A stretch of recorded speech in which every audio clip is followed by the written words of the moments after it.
जैसे जैसे दिन गुजरते जा रहे हैं, हर गुजरते दिन के साथ बिल गेट्स की शख्सियत मुतनाज़ होती जा रही है। ये बिल गेट्स माइक्रोसॉफ्ट का बानी है, दुनिया इसको बहुत अच्छी तरह जानती है। ये शख्स दुनिया का अमीर तरीन इंसान है और ये दुनिया में कंप्यूटर का इनकलाब लेकर आया था। जो कुछ भी आज आप गैजेट्स इस्तेमाल करते हैं कंप्यूटर से रिलेटेड, उसमें इस आदमी का एक बहुत बड़ा रोल है। अब इसकी शख्सियत क्यों मुतनाज़ हो रही है, वो एक बहस की वजह से हो रही है। दुनिया में इंसानों के दरमियान जो इस वक्त सबसे बड़ी बहस चल रही है वो ये चल रही है कि ये कोरोना वायरस एक हकीकत है या ये एक धोखा है। कुछ लोगों का मानना है ये हकीकत है और वाकई एक वायरस आया हुआ है और वो इफेक्ट कर रहा है। कुछ लोग कहते हैं ये एक धोखा है जो फैलाया गया है और उनके अपने आर्गूमेंट हैं और बड़े तगड़े लोग हैं जो ये आर्गूमेंट दे रहे हैं। मैं आगे उनका तस्करा भी आपके सामने करूंगा। अब ये जो क्लास है इसका ये मानना है कि ये वायरस लेबोरेटरी में बना है, ये कुदरत ने नहीं बनाया।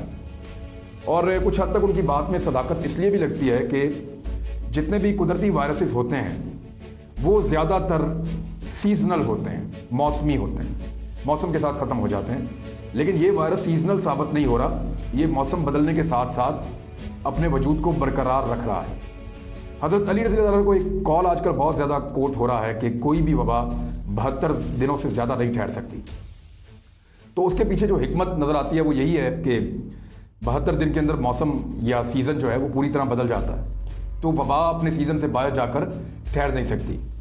तो इस किस्म की अब बहस हो रही है कि इसको लेबॉर्ट्री में बनाया गया है इस वायरस को और इंसानों के ऊपर एक ख़ास साजिश के तहत छोड़ा गया है। अमेरिका कहता है ये साजिश चीन ने की है, ये मानते हैं चाइनीज़ की ये अमेरिकन ने किया है, और दुनिया के कुछ लोग ये कहते हैं कि ये इसराइली और यहूदी कर रहे हैं अपने प्रोटोकॉल्स के तहत, जो वो 13 ख़ानदान है और उनकी कोई प्रोटोकॉल्स हैं। इस पे किसी और एपिसोड में बात करेंगे कि ये यहूदियों के प्रोटोकॉल्स बेसिकली है क्या।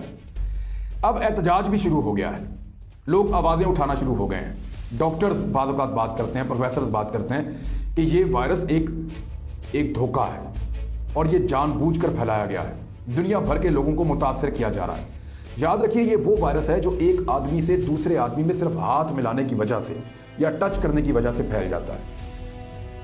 आज से पहले वायरसेस ऐसे नहीं फैलते थे या हमने इस तरह की उनकी शिद्दत नहीं देखी थी।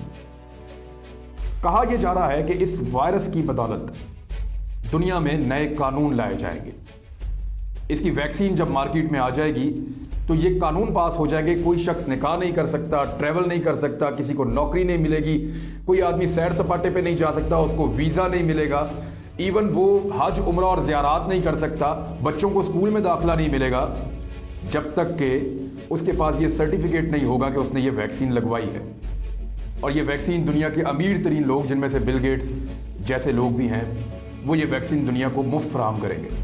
कई ममालिक इनको बेचारे खरीदने के लिए, जो गरीब ममालिक हैं, वो कर्जा तक लेंगे और IMF के पास, वर्ल्ड बैंक के पास मजीद गिरवी होते चले जाएंगे। इन लोगों का ये मानना है कि ये वैक्सीन जानबूझकर दुनिया को लगाई जाएगी और कोशिश की जाएगी कि अगले 5 सालों में सारी दुनिया को या दुनिया के बेशतर इंसानों को ये वैक्सीन लग चुकी हो। अब ये जो कहने वाले लोग हैं वो ये बात क्यों कर रहे हैं? उनका ये मानना है कि इस वैक्सीन के जरिए से बिल गेट्स एक चिप इंसानी जिस्म में दाखिल करना चाहता है, एक कंप्यूटराइज्ड चिप वो इंसानी जिस्म में दाखिल करना चाहता है और उसके जरिए से इंसानों को कंट्रोल करना चाहता है। क्या ये मुमकिन है?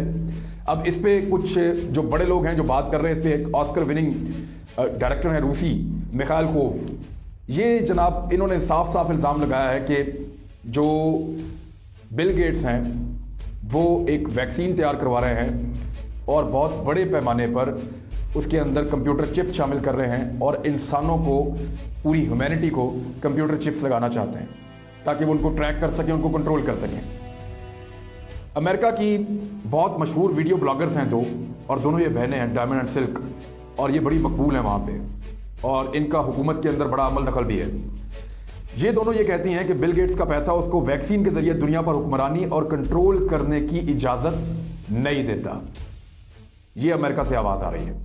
कैंडेल्स ओन्स नामी ये खातून है और अमेरिका में इनका बड़ा पॉलिटिकल असर रसूख है और डोनाल्ड ट्रंप की ये सपोर्टर है। इन्होंने भी पिछले दिनों एक बात की, इन्होंने ट्वीट किया, बल्कि इन्होंने कहा कि बिल गेट्स और WHO ने अफ्रीका में और इंडिया में कबायली बच्चों में तजर्बाती तौर पे वो वैक्सीन लगाई जो FDA से अप्रूव्ड नहीं थी, मंजूर शुदा नहीं थी। अब ये FDA जो है, फूड एंड ड्रग एडमिनिस्ट्रेशन है, और इनकी इजाज़त के बगैर आप कोई वैक्सीन किसी इंसान को नहीं लगा सकते। तो ये एक इल्ज़ाम इन पर लगाया गया और इसको एक घिनौनी हरकत करार दिया गया कि ये WHO और बिल गेट्स ने मिलकर की है। ज़रा सोचिए कि बिल गेट्स जैसे बिलियनियर को, जो दुनिया का सबसे अमीर आदमी है, जो सॉफ्टवेयर का आदमी है, सॉफ्टवेयर पे काम करता है, उसको एकदम आज से 5 साल पहले वायरस और वैक्सीन का ख्याल क्यों आया? उसने वायरस और वैक्सीन में कारोबार क्यों शुरू कर दिया और इसके अंदर इतनी बड़ी इन्वेस्टमेंट क्यों की? $100 मिलियन तो उसने अभी इस मामले के लिए वक्फ किए हैं, उसने और उसकी वाइफ ने। तो ये इतना बड़ा बिलियनियर और इतना बड़ा आदमी, उसको क्या ज़रूरत पड़ी कि वो अपनी फील्ड छोड़कर मेडिकल की फील्ड में आ जाए और वायरस और वैक्सीन पे तहकीक शुरू कर दे? ये एक बहुत बड़ा सवाल है। एमरल्ड रॉबिन्सन वो ये कहते हैं कि बिल गेट्स वैक्सीन को इंसानों को काबू या ट्रैक करने के लिए इस्तेमाल करना चाहता है। एक मोतबर खातून सहाफ़ी हैं लॉरा इनग्राहम, इन्होंने हाल ही में कोविड-19 के हवाले से बड़ी एक डिटेल मीटिंग की है डोनाल्ड ट्रंप से, और उसके बाद इन्होंने एक ट्वीट किया है। इनका ट्वीट मैं आपको पढ़ के सुना देता हूं।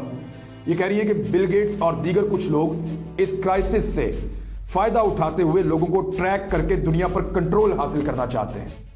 ऐसी आवाजें दुनिया के बाकी ममालिक से भी आ रही हैं। लोग बिल गेट्स के ऊपर ये इल्जामात लगा रहे हैं। अब मुझे इस वक्त एक हेनरी फोर्ड का एक कॉल याद आ गया। ये फोर्ड कंपनी, आपने देखा होगा, इनकी गाड़ियां बहुत मकबूल है पूरी दुनिया में, बहुत बड़ी कंपनी है। तो हेनरी फोर्ड जो है इसका मालिक था, उसने कहा था कि मैंने आज तक दुनिया में कुछ ऐसा होता हुआ नहीं देखा बड़ा, जो प्रोटोकॉल से बाहर हो। और ये प्रोटोकॉल फिर वो यहूदी प्रोटोकॉल्स हैं। ट्रंप के एक साबिक एडवाइजर हैं रॉजर स्टोन, उन्होंने भी ये इल्जाम लगाया कि बिल गेट्स लोगों को माइक्रोचिप करना चाहता है। अब ये माइक्रोचिप कैसे हो सकती है, ये सवाल बड़ा इंपॉर्टेंट है। यानी वैक्सीन तो बिल्कुल लिक्विड है, पानी है, उसके साथ आप किसी चिप को किसी इंसान में कैसे दाखिल कर सकते हैं? तो इसके लिए आपको 2018 में जाना पड़ेगा, 2 साल पीछे, और वो मैं आपको लेकर जाता हूं कि 2 साल पहले ऐसी क्या डेवलपमेंट्स हुई थी जिनके बाद हम ये कह सकते हैं कि अगर वो चाहे बिल गेट्स तो वो ऐसा कर सकता है। अब ये डेवलपमेंट ये है कि लॉरेंस बार्कले नेशनल लेबोरेटरी है एक, और ये कैलिफोर्निया में है, यूनाइटेड स्टेट्स में, अमेरिका में। इन्होंने एक दावा किया कि इन्होंने 1 नैनोमीटर का ट्रांजिस्टर बना लिया है। अच्छा, 1 नैनोमीटर कितना होता है? अगर मैं आपको थोड़ा सा समझाने की कोशिश करूं तो ये 1 इंच के अंदर 2.5 करोड़ होते हैं, या 1 सेंटीमीटर के अंदर ये 1 करोड़ होते हैं, 10 मिलियन होते हैं।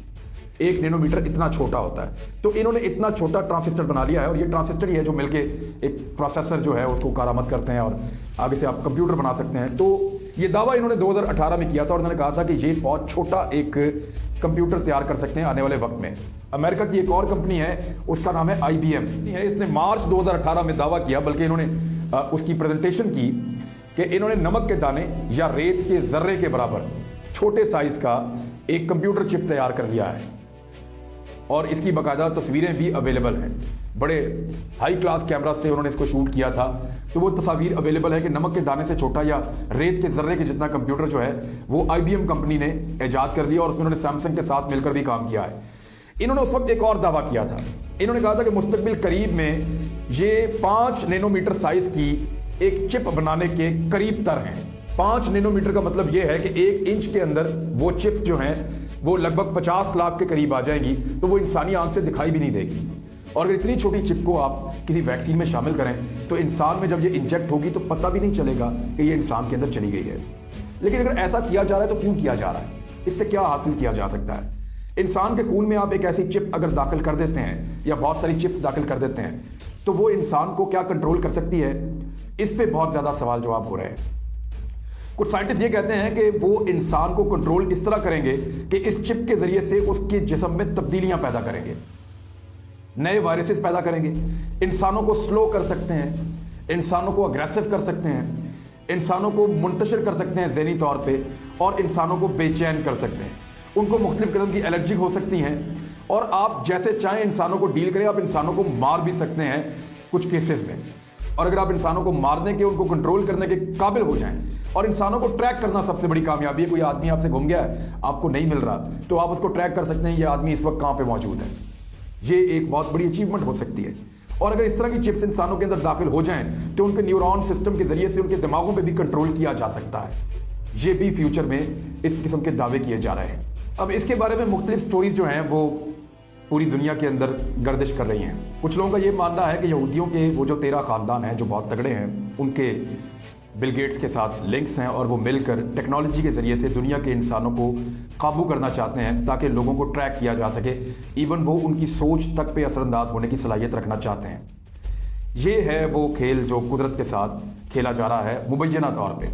मैं मुबैना तौर पे इसलिए कह रहा हूँ कि अभी तक इसके ऊपर किसी ने हतमी तौर पे कोई साइंटिफिक सबूत पेश नहीं किया, लेकिन ये आवाज़ें उठना शुरू हो गई हैं और इन आवाज़ों को रोकने की कोशिश जो है वो बिल गेट्स खुद भी कर रहे हैं, उनके साथी भी कर रहे हैं। बिल गेट ने खुद स्टेटमेंट देते हुए कहा कि उनको परवाह नहीं है, वो तो वैक्सीन के लिए काम कर रहे हैं, इंसानियत के लिए काम कर रहे हैं। तो ये उनका स्टेटमेंट है।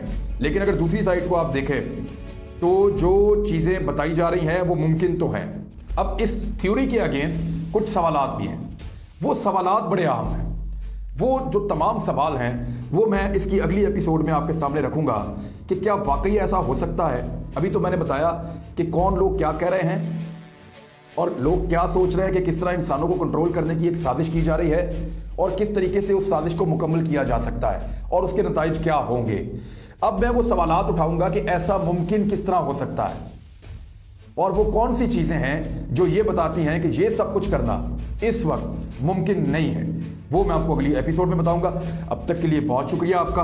अगर आपको मेरी ये रिसर्च या काम पसंद आया तो मेरी टीम की हौसला अफजाई के लिए आप इस चैनल को सब्सक्राइब करें, इसको लाइक करें, इसको शेयर करें और अपना बहुत ख्याल रखिएगा। अल्लाह हाफिज़।